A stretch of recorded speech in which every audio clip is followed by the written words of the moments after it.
When Conor McGregor fell, it wasn't just his punches that broke, it was his brand, his law, and his limits. Behind the bravado lies a darker path: convictions, civil rulings, lost deals, and whispers that one secret verdict could stop his return. What is that hidden judgment, and can he outrun it? Conor McGregor was born in Crumlin, Dublin. Tough streets, ambitious dreams. Before UFC, he boxed at Crumlin Boxing Club, trained at Straight Blast Gym, hustled as a plumber. His start wasn't glamorous. Regional cards, small venues. But his mouth, his swagger, his Irish pride made people listen. His early UFC run was sharp, knocking out Marcus Brimage in 67 seconds in his 2013 debut, rattling the cage. Within a few fights, he became the money fighter, brash talker, poser, knockout artist. He elevated MMA's showmanship. In 2015 and 2016, he grabbed belts in 2 divisions. He was the guy. His crossover into boxing versus Floyd Mayweather in 2017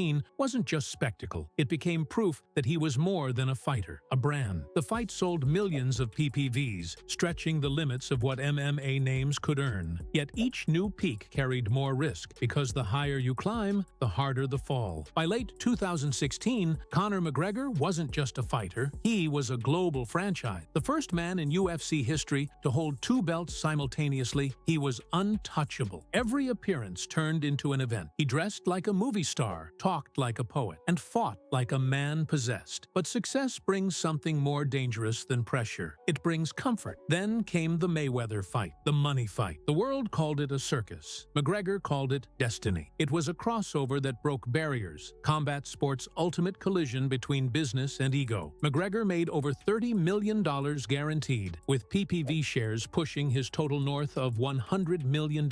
It was the highest payday in UFC history, and it changed everything. But money does what punches can't. It weakens discipline. Overnight, McGregor's hunger turned to indulgence. He went from sparring sessions to champagne parties, from early morning runs to late-night chaos. The drive that built him now had competition, fame. The athlete became the brand, and the brand began to overshadow the fighter. By 2018, Conor McGregor wasn't chasing opponents. He was chasing headlines. Every quote, every outburst, every controversy drew attention. And the UFC, addicted to his numbers, played along. He had achieved the impossible, global fame beyond fighting. But in the same breath, he'd opened the door to something far worse: global scrutiny. The fall began, not with a knockout, but with a bus window. In April 2018, McGregor stormed Barclays Center in Brooklyn, hurling a dolly at a bus carrying rival fighters. Glass shattered, fighters were injured, and the footage went viral. It was pure chaos. A man consumed by his own myth. He was arrested, fined, and sentenced to community service. The king had gone rogue, and the world watched the empire shake. But that was just the start. In the years that followed, McGregor's rap sheet grew almost as fast as his fortune. He was charged in multiple bar altercations, accused of assault, and even convicted of reckless driving back home in Ireland. He punched a man in a Dublin pub for refusing a whiskey shot, and the footage became another meme in his unraveling. Then came the darker headlines: civil lawsuits, sexual misconduct accusations, and court settlements that dragged his name through mud. The once charming rebel had turned into a tabloid villain. Yet, through it all, the UFC never cut ties. He was still their golden goose. Controversy or not, Conor sold fights. But the fans began to split. To some, he was a fallen hero. To others, a man spiraling out of control. And behind closed doors, whispers started. Rumors of a secret ruling in Ireland that could one day prevent his comeback. Something that went beyond PR scandals or fines. Something buried deep in sealed legal documents. Something that would resurface when he tried to fight again. By 2019, Conor McGregor was no longer the UFC's untouchable poster boy. He was its problem child. The same charisma that once electrified arenas was now fueling police reports and courtroom transcripts. His empire, proper number. 12 whiskey, endorsement deals with Reebok, Burger King, Beats, was still thriving, but the brand was bleeding credibility. The bus attack was old news, but new scandals kept filling the vacuum. Lawsuits piled up, from assault allegations to damage claims from bar fights. In 2020, he announced his retirement for the 3rd time, a classic McGregor move, but the truth wasn't cinematic. He was burnt out, distracted, and trapped in a carousel of legal fees and PR containment. ESPN's 2025 investigation describes this period as a 7-year freefall. His wealth multiplied, but his discipline evaporated. He trained sporadically, dramatically, gained weight, and reportedly traveled with an entourage more focused on nightlife than fight prep. Coaches at SBG Ireland admitted privately that Conor was barely showing up. The fire that once fueled his rise had flickered, buried under millions and mistakes. And yet, the fighter inside refused to die. McGregor's ego, his greatest weapon and weakness, whispered that one comeback could rewrite it all. That all he needed was a moment under the lights, one win, to silence the critics. But the walls were closing in. Because when your brand becomes your battle, you can't win without blood. Behind the chaos of his public persona, a quieter war raged, one fought in Irish courtrooms. In 2024, McGregor lost a civil sexual assault case stemming from an alleged 2018 incident. The High Court ordered him to pay nearly $250,000 in damages. McGregor denied the accusations, but the judgment stood. It wasn't criminal, but it was damning. His legal team scrambled to keep the ruling quiet, fearing the fallout on future sponsorship. The Irish press dissected every detail, and McGregor, once adored as a national icon, was now a cautionary headline. The man who once carried Ireland's flag on his shoulders was now carrying the weight of its judgment system. Meanwhile, UFC executives grew uneasy. Dana White publicly supported him, but behind the scenes, ESPN reported that the organization had to weigh his commercial value against the mounting liability. Sponsors were nervous. Networks asked questions. How do you promote someone who can't stay out of court? One executive reportedly said. But McGregor was no stranger to reinvention. He leaned into his chaos, posting training clips, calling out rivals, mocking haters online. It was classic Conor deflection. Control the narrative before it controls you. Yet something about this scandal felt different. The charm wasn't working. The public wasn't laughing. And beneath it all, insiders whispered about another case, a sealed verdict unrelated to the civil ruling, buried in Ireland's legal system, something that could affect international licensing, possibly even his athletic eligibility. It wasn't public, not yet, but it loomed. The fight outside the cage was becoming the one he couldn't win with his fists. As his legal problems mounted, McGregor's professional career entered limbo. His last official UFC fight was in 2021, when he snapped his leg against Dustin Poirier, a haunting image of a fighter's body betraying his will. Since then, McGregor's training updates became rarer, his physique changing, his voice, once full of prophecy, turning defensive. By 2023, he was out of the USADA testing pool, which made his return legally impossible without 6 months of testing. For nearly 2 years, fans speculated, was McGregor avoiding the pool? Was he injured? Or was the truth darker, that he no longer wanted to fight, only to appear like he did? When he finally re-entered the pool in early 2025, the comeback narrative reignited. UFC insiders revealed he was scheduled for UFC 303 against Michael Chandler, a fight fans had waited nearly 2 years for. But then, out of nowhere, it was cancelled. Official reason, an injury. Unofficial whispers, legal complications. That's when the sealed judgment story resurfaced. A rumor that McGregor had quietly faced a separate legal barrier that complicated international travel and event licensing. ESPN couldn't confirm the details, but the timing was uncanny. He wasn't suspended. He wasn't banned. He was just missing. And for the first time in his career, the loudest man in MMA had nothing to say. The silence wasn't strategy. It was surrender. For months, silence surrounded Conor McGregor's cancelled return. Then came a quiet leak, not from UFC executives, not from ESPN, but from Dublin's High Court registry. According to insiders, a sealed judgment had been issued months earlier, tied to a private dispute involving McGregor's business holdings. While details remain confidential, sources claimed it involved allegations of tax irregularities and offshore asset transfers. It wasn't criminal, but it was enough. The verdict reportedly restricted McGregor's ability to secure specific international clearances, a small legal ripple that became a tidal wave once connected to the UFC's global operations. For a fighter planning to headline in Las Vegas or Abu Dhabi, that was career poison. The UFC never commented publicly, but people close to the situation hinted that the injury excuse for UFC 303 was convenient cover. Sponsors hesitated, broadcasters got nervous, and the UFC, now a publicly traded company under TKO, couldn't afford unfiltered chaos. The brand that once needed Conor McGregor was learning how to live without him. For fans, the story felt too wild to believe that the man who sold out arenas with a whisper could be sidelined by a signature on a sealed file. But that's how far McGregor's life had drifted from the octagon. He was no longer losing to men. He was losing to paperwork, judges, and the consequences of his own own empire, and yet, deep down, he still believed. He told friends in Dublin that 2025 wasn't the end. He'd fight again. Not for money, not for fame, but because he needed to feel alive. But to fight again, he'd have to defeat the one opponent he's never beaten, himself. Conor McGregor's comeback story now exists in two worlds, the public and the private. Publicly, he posts videos from his yacht, sparring clips on Instagram, and motivational quotes about destiny. Privately, he's clawing his way back through red tape, lawsuits, and broken trust. The fight game once defined him. Now, it's all he has left. Behind the cameras, insiders describe a man desperate to regain control. Coaches say he's training harder than he has in years, obsessed with proving he still belongs. He's studying tape, rebuilding his cardio, drilling southpaw counters. He's angry again, said one SBG teammate, and when Conor's angry, he's dangerous. But the world around him has changed. The UFC has moved on. Islam Makhachev, Ilia Topuria, and Sean O'Malley now command the spotlight. McGregor's name still trends, but mostly for court updates or lavish displays of wealth. The sport evolved. McGregor, for all his talk, hasn't fought since 2021. And then there's the mental toll. ESPN's feature described a man split in two, the fighter who still burns for war, and the celebrity drowning in comfort. He's sober now, reportedly spending nights training instead of partying, but the isolation weighs heavy. When he posts those cryptic quotes, "Loyalty is rare. Keep it pure," it sounds less like motivation and more like confession. For the first time, McGregor is fighting for something invisible, his reputation. Not the belts, not the legacy, but his right to still matter. And in this era, relevance is the cruelest opponent of all. In 2025, Conor McGregor stands at a crossroads. His muscles still carved, his voice still thunderous, but his empire fragile. His wealth remains vast, but wealth can't buy legitimacy. The world that once adored him now watches with cautious fascination. They don't cheer for him anymore. They study him, a living lesson in excess, ego, and endurance. The comeback he promised for UFC now lives in rumors. Dana White says the door is open, but only if Conor meets all legal and medical requirements. Insiders whisper that negotiations are ongoing, and McGregor is willing to take a pay cut just to fight again, to remind everyone who he was. But time is undefeated. He's 37 now.